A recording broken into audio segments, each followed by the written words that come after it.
Tonight we have as a guest in the studio a man of whom Time magazine once wrote, "He is Hercules struggling through the 12 labours. He is Jason chasing the golden fleece. He is Galahad, Cyrano, D'Artagnan. When he scowls, strong men shudder, and when he smiles, women swoon. The mysteries of the universe are his toys. He rattles the thunder, and he looses the lightning." Well, he's loosed a lot of lightning in his day, and he's going to loose some more of it tomorrow night in Croke Park. There's no man in the world, I think, whose name is more synonymous with sport today. He says he's the greatest, and maybe he is. I'm certainly not going to argue with him about that. And he says he's the prettiest. Ladies and gentlemen, will you welcome, please, Muhammad Ali.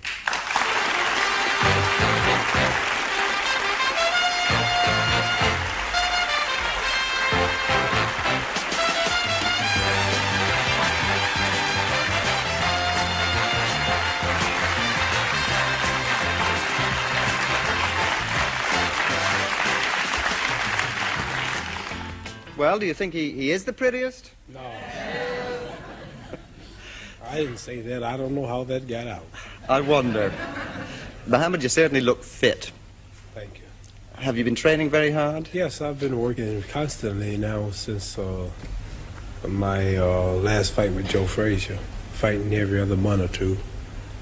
And I just boxed Jerry Quarry, a top-notch fighter. I was in good shape for him. I fought him the first time. He was troubled, but the second time, a lot of the rust was off of him. And the reason he was troubled the first time was because that was my first fight in a 4-year layoff. All right. And so I'm ready now. I'm still active. And just needed to wipe a little dust off of me since the Quarry fight. I sat down a few days to rest, and I'm ready now. You're doing a lot of fighting. Well, yes, I think the boxing game should stay alive. I think every contender should get a shot at the title. The new champ, Joe Frazier, is not doing nothing, fighting once every 7 months, and fighting people that you could beat. And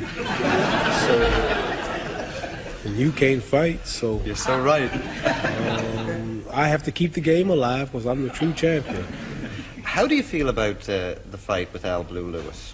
Well, I'm fighting Lewis for one reason, mainly because Frazier won't fight him. George Foreman, top-notch fighter, won't fight him. Jerry Quarry wouldn't fight him.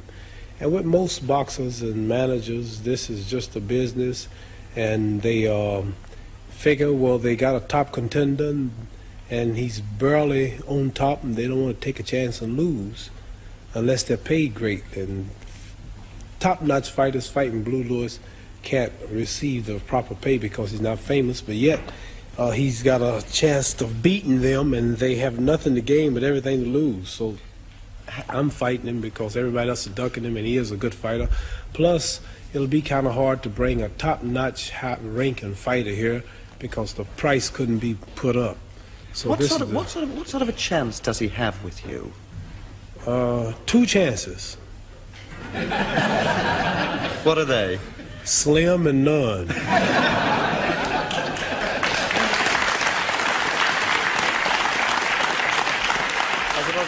I asked for that one. Angelo Dundee has just handed me a piece of paper to say that you hope to go to fight in Tehran in about 3 weeks' time. Iran and Tehran, yes, we're going to just exhibition, government invitation, and we're working on it now. So your next big fight, really, I suppose, is with Patterson. Floyd Patterson, right, the Rabbit. A rabbit? I call him the Rabbit. Why is that? Oh, the way he fights, and he calls me Clay, and the name is now Muhammad Ali. He still insists on Clay, so I'll call him the Rabbit. Plus, I'm going to fight the Rabbit in the Garden. Madison Square Garden, of course. You then go on to fight Frazier, I gather. Yes, if he comes out of hiding. He bought a plantation down in South Carolina, some chicken plantation. I know he's a slave, but he don't have to buy plantations. But what do you really feel about him? Well, he's a good slugger. He's not scientific. He's rough. Physically, I know I beat him. I won 9 rounds. He's already ugly, and I beat him so bad that night. I beat him so bad, and he was so ugly after that fight, his face should have been donated to the Bureau of Wildlife. You know, he toured here with a show. I heard he flopped like he do everywhere else. He's got a singing group called the Knockouts, and he thought because they gave him my title, he could go everywhere and draw people and get rich. And I understand he draws 80 people or maybe 1,000 people in the 20,000-seat arena. In London, in a 4,000-seat arena, he drew 12 people.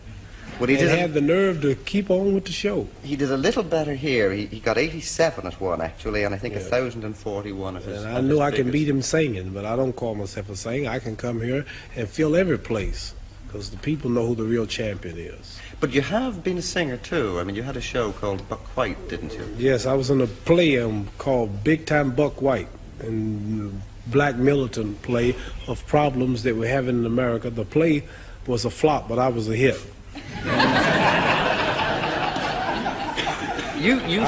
The play lasted 6 days, but the worst critics, my part was a hit. I want to get that straight.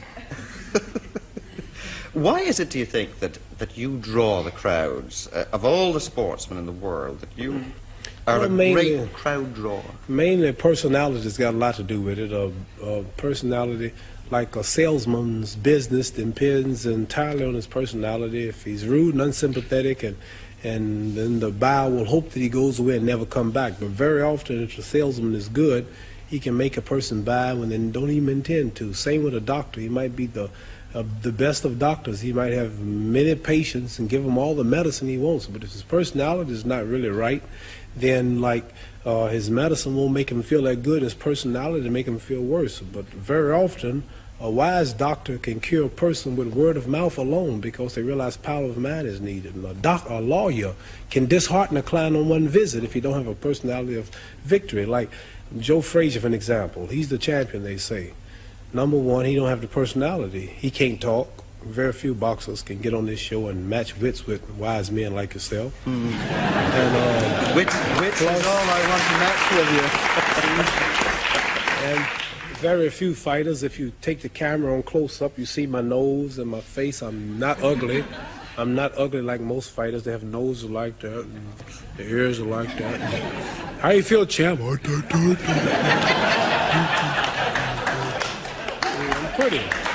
a pretty fighter. And I can, I have a personality. I know how to talk to the wine heads. I have a talk for your great Mr. Lynch here in the Parliament House, and I knew how to talk to men like you with less intelligence than myself. And no, I was only joking. Just listen to the people laugh. Just listen to the people laugh. Just listen to them laugh. Very few comedians can do this, and that's their job. So like I'm saying, it's personality that attracts. I mean, people of all religions, like in America, I stand up for black people, and regardless to what it costs me, I speak out for what I believe. Like you got people in Ireland fighting for what they believe. I represent this. Also, the draft was something out of my religion teach against, and this made me popular with many people. Then you got the white racists who believe in separation, such as I believe one day the black people in America must go to self, clean up self, help self, do for self. I recognize them. Then you got all the Muslims in Saudi Arabia, Pakistan, Syria, Lebanon, India, all throughout Kuwait, Abu Dhabi, all throughout Libya. They all recognize me because of the name Muhammad Ali. And yet all of this up, all I represent in my confidence. I am the greatest. I cannot lose. I'm pretty. And every man believes he's the greatest. Every man would like to be the greatest. Many want to say this, but they fear it. And they see this in myself, and some hate me for it, and some love me for it. So add it all up, and we have a large crowd. Boy, Joe Frazier's ugly, he's flat-footed, he can't talk, he can't sing, he can't fight, and no personality. No, he's a slugger, a street fighter. Why do you think... Joe Frazier's not, don't get me wrong, Joe Frazier's good with his stuff, he's not skillful. Joe Frazier's known for taking a lot of punches. He's not like Floyd Patterson, or say Sugar Ray Robinson, or Joe Louis, or say Jack Johnson, Jack Dempsey. These are great scientific boxers. See, Joe Frazier will take 5 punches to hit you once. So why do you think he beat you, Muhammad, then, the last time? Well, the reason that he got the decision, if you looked at my face and his face after the fight, both eyes were closed, his nose was bloody, his lips was cut, his head was swollen, and he spent 1 month in the hospital. Did you all hear it? Yeah, surely. He spent 30 days of intensive care. No phone calls and no visitors. And that's a terrible beating when you have to stay rest for 30 days. But he got the decision. But I'm not complaining. Next time I'll get him. I played too much with him, and plus I found at the time I was bucking the draft system. I didn't go to the service, and I found out the 3 of the judges was on the local draft board. That's why I lost. We'll come back to that if we can in just a moment, but could we sort of go right to the beginning of your career? What made you take up boxing as a child in Louisville? Well, at 12 years old, someone stole my bicycle. I went to a home show where they display cars and refrigerators and household utensils and everything. And I went there and left my bicycle outside and came out. It was a drizzling rain that night, Saturday evening, about 9 o'clock. The bicycle was gone. I just got it for Christmas. Somebody asked me, I asked where was the nearest police officer. And they said in the basement, the same building that I just came out. And a fellow named Joe Martin was training amateur boxers in a room about this size. And he asked me to take out an application and learn how to fight so I can beat the fella up in joking fashion. He stole my bicycle. So I started boxing. This led you on eventually to the Olympics. Was this your goal as a child and as a young man? Did you see that the best thing you could ever do was to be an Olympic champion? I knew nothing about Olympics when I started, nothing. I just boxed just to get on the local television show called Tomorrow's Champions. Every week is Saturdays in Louisville, Kentucky. We have a show called Tomorrow's Champions. And you've heard of the Kentucky Derby. Sure. That's where they have the races where I live. I live across the street from where they have the race every year. Anyway, I just wanted to get on local television, and I found out how good I was, and I kept on fighting. People say I'm conceited, I talk too much, but they must have pity on me. It's hard to be humble when you're as great as I am.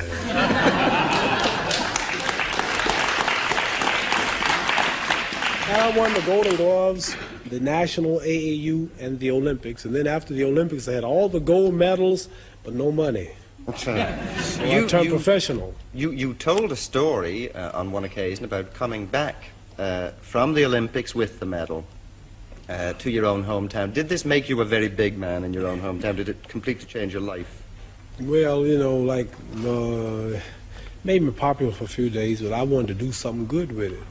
So I went downtown. At the time, black people was marching to eat in the white restaurants, and they wanted rights to go where they wanted to. And so I said, I'll take this medal and I'll go downtown and I'll sit down in a restaurant. I got them on the spot now, and then I'll order something to eat. And I went down and I had my medal on, and the lady was looking, and I said, I'd like a cheeseburger. She said, we don't serve Negroes. I said, I don't eat them either, just give me a cheeseburger.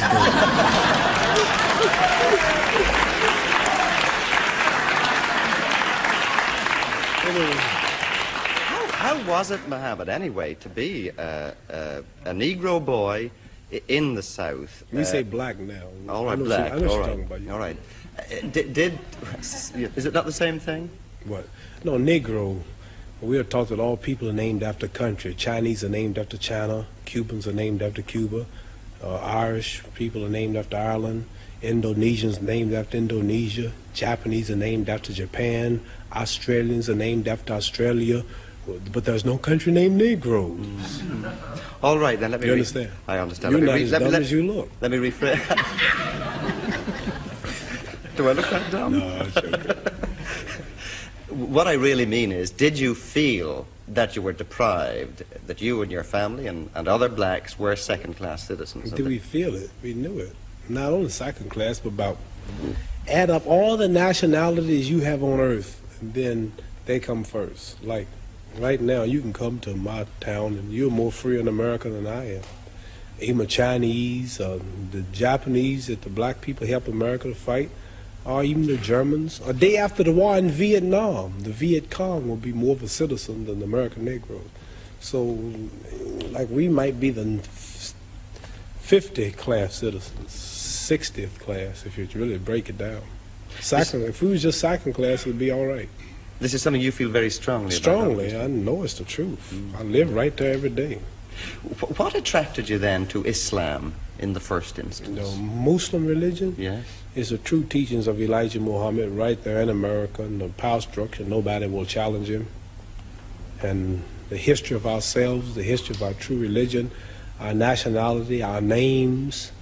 See, we don't have our names, you know. I know how proud you all are, proud of your names. See, Chinese have names like Chang Chong, Lu Qian. This is Islamic teachings. Russians have names like Kosygin or Khrushchev. You have names like O'Connor or Grady or Kennedy.